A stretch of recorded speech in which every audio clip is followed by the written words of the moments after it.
Hi, and welcome to Planetary Calendar. This is the forecast for September 2015. I'm Ralph D. Mikas, one of the authors of the calendar. The other author, Lonnie, is behind the camera today, and you'll be seeing Carol later. Why aren't they here now? Because the first 5 minutes of the show seemed like it was beamed out or something. It just disappeared. So I'm on the hook for it, so that's why you get me. Also, it's kind of helpful because September is complicated. It's one of those months. Okay, we're going to have two eclipses. Then we have right in the middle of the eclipse, we're going to have a Mercury retrograde. And you combine all this stuff together, and it's going to be a little difficult. So hopefully you watched my warning from last month, my little heads up saying, make sure you have your finances in order, batten down the hatches a little bit, be good to yourself. It's very important because eclipses make people feel emotionally kind of bound up. Everyone gets a little too sensitive. And the time from the 12th to the 27th, during that time, that's the eclipse time. If you ever look at your chart, notice if you were born near any eclipses, if you were born between the two eclipses, and you find your life to be a little bit more intense than the average, that may be why. The Mercury retrograde starts on 9/17, September 17th, and it goes to October 9th. As we know with Mercury retrogrades, they complicate everything. Now, the Mercury is in Libra. Mercury in Libra, by its nature, weighs every side. Oh, well, what do you think about this? What about that? It takes them forever to make up a decision, but at least they do make up a decision eventually. It's just that they really take every side into the equation. It's perfectly okay. When it's retrograde, this tends to get amplified. So if you're dealing with anyone who has strong Libra in their chart, be patient. It's really okay. They're not trying to drive you crazy. It's just the way they are. It's good that we have some sign on this planet that's patient because, a lot of us aren't. On the beginning of the month, on the first, we start with the moon in Aries. Kind of an aggressive moon, but on the second, right in the middle of the night, the moon moves into Taurus. Now, this is kind of nice because now you have a sun-moon trine going on, and this is, it's a very, graceful time. The emotions, the moon and the spirit, the sun, they're in good harmony with each other. The day tends to run kind of smoothly. We probably could have made this a white circle day, a great day for starting stuff, except the only thing going on was this trine. And there were some nice aspects to the moon as well, Venus, Jupiter, Pluto. That means people born under Venus-ruled signs or Jupiter-ruled signs, that's your Librans, your Taurans, your Sagittarians, and your Pisces. That second's going to be a real nice day for you, so take advantage of it. Go out to lunch. Enjoy. It's Moon in Taurus. Know what Moon in Taurus does? It orders reservations better than anybody. That's Moon in Taurus for you. On the third, you can kind of glide. There isn't a lot going on. By the fourth, there's a bit of activity going on in terms of the moon goes into Gemini. First thing in the morning, that's the Friday. You're going to have good aspects from the moon to both Mars, that's the Aries, and the Scorpios, and Mercury, that's the Virgos, and the Sagittarius. So good days for you guys on that Friday. It's going to be a chatty day. Okay, if you get to the water cooler to chat, you're not going to get back to work if you don't watch out, because it's just going to be that kind of chatty day. Don't be surprised if your email goes off the rails on that Friday, because it's just going to be that kind of day. On the 5th, we're at the third quarter, and that's actually where Carol and Lonnie, who, as you know, are very smart and much cuter than me, are going to pick up. But once again, just a little warning from Ralph. This is the month with the eclipses, with the Mercury retrograde right in the middle. It's going to be an emotionally complicated month. Be nice to yourself. Be nice to other people. They're going to need it. You're going to need it. That golden rule, treat other people as, do that. That way people will be nice to you. If necessary, wear a t-shirt that says, be nice to me. It's really okay. So from here, we'll let Carol and Lonnie take over, and we'll see you next month. And then the moon moves into the third quarter on Saturday the 5th. So while energy is low, we still, though, have a beautiful white circle day on the 8th with the moon in Cancer for most of the day and moving into Leo that evening. I think that's that Mars and Uranus trine going on there that makes that a circle day action for change and liberation. Well, and the fact that there isn't anything adverse to hold you back. That Venus parallel Jupiter parallel is kind of a mild conjunction, you know, so that Venus-Jupiter relationship is still continuing that we've seen from the 2nd.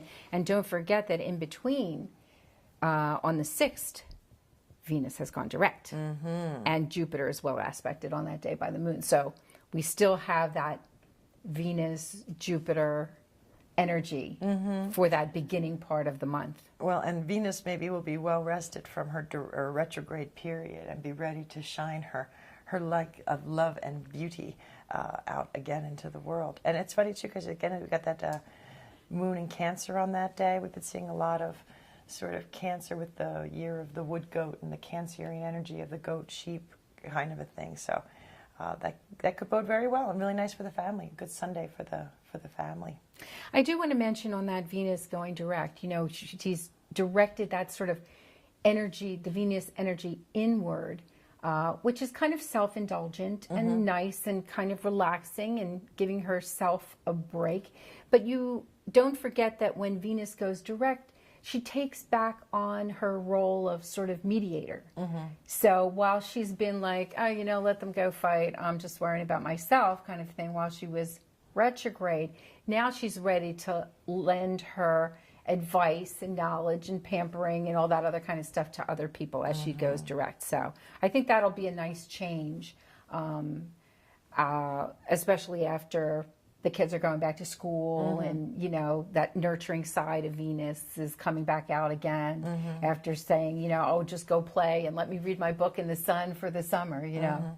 Well, it should make a nice Labor Day on the 7th, you know, with Venus direct, you know, and make it a little bit more family. You know, again, it's a moon in Cancer day, so it was a great day for a family barbecue or family outing of some kind, sure, for Labor Day on the 7th.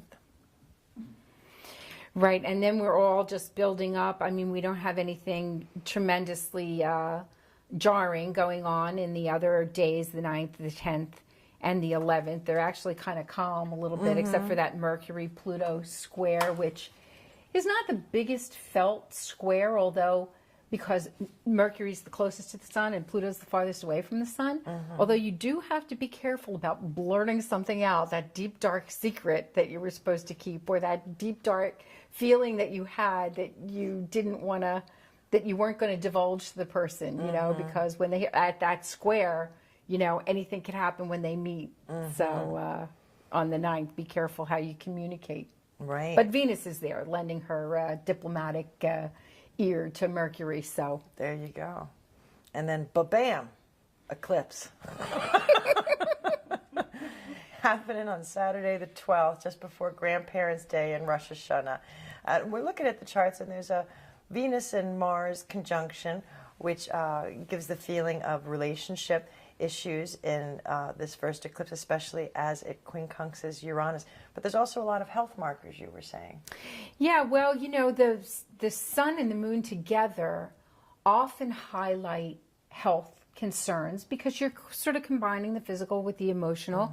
But in this point at the eclipse, it's directly opposite Chiron. Chiron is called the rainbow bridge, the wounded healer, and gives us a sense of healing ourselves through the knowledge that we have developed over the years. And so they're in complete opposition, which means Chiron is showing both your emotional self and your physical self what it's learned or what it's trying to teach you about health issues. So I always take that as a health marker in the chart. And then we also have, at a different degree, but we have that Jupiter opposing Neptune, also something that sort of expands health issues. Neptune has to do with intuition, but it also has to do with the lymphatic system. It's a very important planet in the charts of healers, doctors, and naturopaths, and kinesiologists and acupuncturists. Neptune is a very important planet for them. And so this Jupiter opposition there is also a teaching moment in terms of expanding that intuition and that knowledge. So I see a lot of health indicators as a possible new starting point that would be indicated by this eclipse. Or you might want to choose that as a time to start a new health program. I mean, September is the traditional time to do a cleanse. Right, spring and autumn, good. Exactly. So it might be a good time to enlist the helpful energy of the planets to guide you in that direction for health. We also have Mercury opposing, albeit loosely, but opposing Uranus. So interesting ideas, new ideas. Also maybe getting the wrong end of the stick, you know, as they're opposing and seeing the opposite sides of the coin. But there will be a lot of talk probably, especially as Mercury's in Libra. And exactly. That's what I was going to point out, because Libra is the scales of balance, you know, so if you want to enlist that mercurial balancing energy, and also a very youthful energy, to find your kind of youthful balance and apply it again, possibly to this health theme, or maybe to communications, you know, because Mercury is also slowing down. It's not moving as fast as it usually does. So that sounds like a little bit more think before you speak, or maybe even listen a little bit more. When Mercury is slower, you're less likely to kind of blurt something out without having enough information or considering all even rushing through projects. You know, you may be taking your time a little bit more deliberately, perhaps figuring out, you know, a new way to do something, you know, with Uranus there. And let's not forget why it's slowing down. It's slowing down because on the 17th, the second black box day of September, he's going to go retrograde. On the same day that Saturn enters Sagittarius. Yes, turbulence.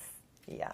That's what we call that, turbulence. Well, and while many people are very happy to see Saturn leaving the sign of Scorpio for its final time at this year, at any rate, anybody who's got something early in Sagittarius, you know, is really going to be feeling the bump in the road. As you know, we were just talking, I have Mars early in Sagittarius, and so as Saturn runs over that, you know, there's a restrictive feeling. I mean, Saturn can be restrictive and a little bit oppressive. You might feel a little old, you know, but it's just a transit, so don't buy into that. It's not the truth. It's not. Well, you know, Sagittarius is the muscles and physical activity and exercise and all that kind of stuff. Saturn is the skeleton, you know, and stiffening. And so I think that Saturn is, when Saturn was in Scorpio, Scorpio is frozen water. Of the water signs, it's frozen water. It's more like, I used to say it's more like an ice cube. No, it's like the glaciers. You know, it moves very slowly. It's very stiffened up. It takes a long time for it to thaw. So those stiffening aspects of Saturn were more profoundly felt by everyone in Scorpio when it was in Scorpio. By everyone, yes, you're absolutely right. Because everybody's got Scorpio on their chart somewhere anyway. Well, everybody's got Saturn in their chart too. Exactly, you know, right? Exactly. Well, I remember when we were doing our wedding chart, we're like, where are we going to put Saturn? What house do we want to put Saturn in, you know? But at least Sagittarius is a little more optimistic, a little more open, a little lighter than the heavy energy of Scorpio. Exactly. So I think that relief of coming out of Scorpio will still be felt. And yes, there might be some more rigidity to the Sagittarian aspects of your life.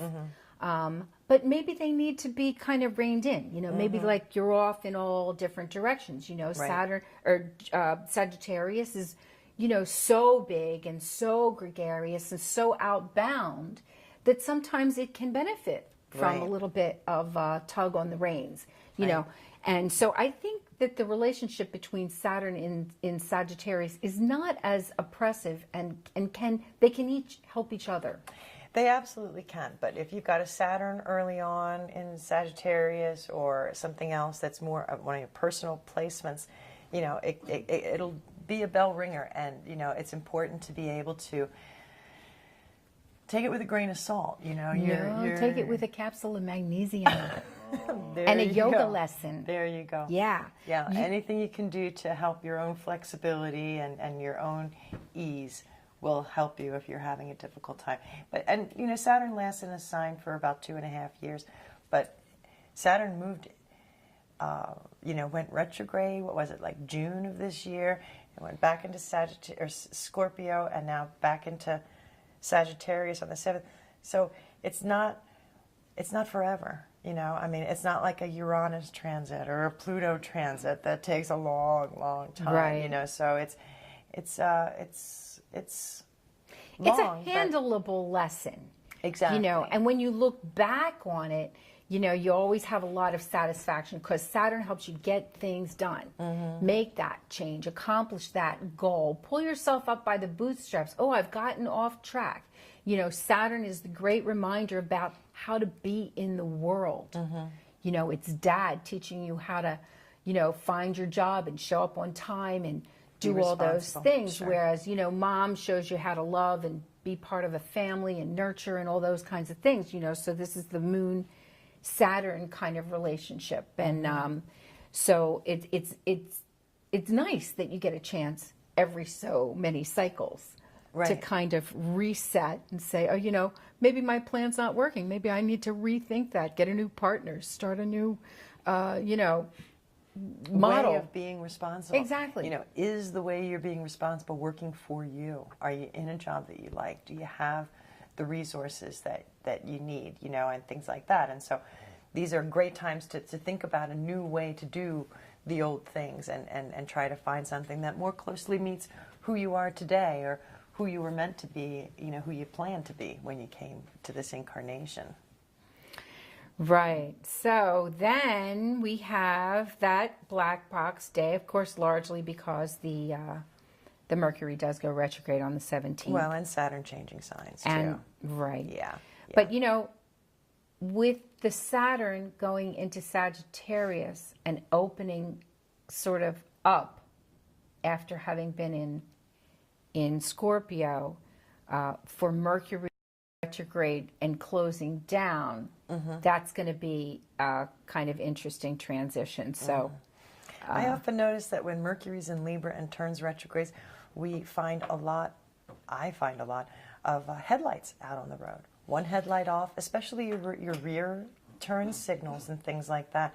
So you might want to give it a check. Yeah, out of balance. It plays with your balance. Yeah, right, exactly. Yeah. But overall, I think that, and it may not be a popular opinion, but I think overall, in the eclipses, the Mercury retrograde, as problematic as that can be for us, I think it's ideal for us to be, you know, starting a review period in this eclipse time. Okay, great. So the 12th comes and it rattles your chain, and then you get a week to deal with that before you review. Where did I used to be? How much better or worse am I off now, you know, than what I was, you know? And so that's going to be potentially helpful for us. I think that's a brilliant point, because instead of feeling thwarted, you know, and wanting to sort of move ahead in an area now that you could jump into with 2 feet with Sagittarius, you know, it kind of slows you back down and makes you tick off all the marks and check everything, double check everything. So exactly. It kind of is a good transition,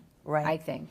You know, and we're going to be sort of internalized anyway, as we've got the emotions going on, you know, inspired by the new moon. So this will hopefully help us to really dig in, you know, and look deeply, you know, and be able to make a change. I very often liken eclipses to universal midterms or final exams, you know, and they very often build upon the lessons that we've had up until, you know, and show us sort of where we are lacking, or give us another chance to make the right kind of choices, the right kind of reactions. You know, so often we, just go along in our regular reactive way. Here's an opportunity for, not only with eclipses, but with Mercury retrograde, for us to stop and think and make a different choice right there in the moment, when it's needed, instead of flying off the handle saying, okay, well, I'll think about that and I'll get back to you, and be able to, mature and look at things more deeply. So we'll see how that works out for us. Another sort of appropriate thing, I think, during this eclipse and this whole period of planets changing direction is the fact that Rosh Hashanah, a Jewish holiday, which is the new year, is on the 14th, and that starts a 2-week period of introspection. So you're barely into that period of Rosh Hashanah when Mercury goes retrograde, allowing you to have that introspection and, sort of not review the year before and set the tone for the coming year. And then on the 23rd, which is a white circle day, that's Yom Kippur, in the middle of the mess, the Day of Atonement. You get to clear this slate and start all over again with a new year, a fresh start. When we're getting very, also involved with this 2 eclipse themes, the new moon and everything. And then the sun enters the sign of Libra. That's right. On the 24th, as Pluto goes direct. No, the 23rd. Mars enters Virgo on the 24th. Yeah. Yeah. Well, it's a whole... There's so much going on. It's such a big... And Pluto, as you said, goes direct. There's so much activity, and Ralph just likes to call it turbulence, and it's such a good word that I've frankly stolen it from him because, people say, oh, we've been waiting for the planet to go direct, or, oh, we've been waiting for the planet to get out of this sign and go into this other one. But those first couple days, and the more influential that planet is in your chart, the longer it might be, or the more profound that transition will be. So you really have, it's not a month to hide under the blanket, although you're going to want to maybe, but there's a lot going on, and so there's a lot of information to process. This planet wants you to do this, and that planet wants you to do that, and that. Pick a planet, because you can't do it all. You have to really give yourself permission and say, in my, because they'll come around again. So you'll say, okay, this time my life is such that the people in my life or around me need me to be able to find a new way to blank. Right. And pick your planet that's going to support you with that. And right. It's the full equinox. That's true. The autumnal equinox happening on the 23rd is another major set point for astrology. It sort of marks the beginning of the next season, and really the 23rd with the sun and the moon trine. Because we're between eclipses, the trines are so beneficial. Those energies are working well together. So that's going to be the day in between the eclipses that we're going to feel, probably the least overly emotional, if you know what I'm saying. With the two of them working together, that's a good way for them to connect here in between our eclipses. And that's why there's a white circle on that day, whereas the turbulence of Mars and Pluto make the 24th a black box day. And of course, in between the time of the new moon and the full moon, the new moon takes place with the sun in Virgo, and that Virgo-Pisces axis that we were talking about with healing.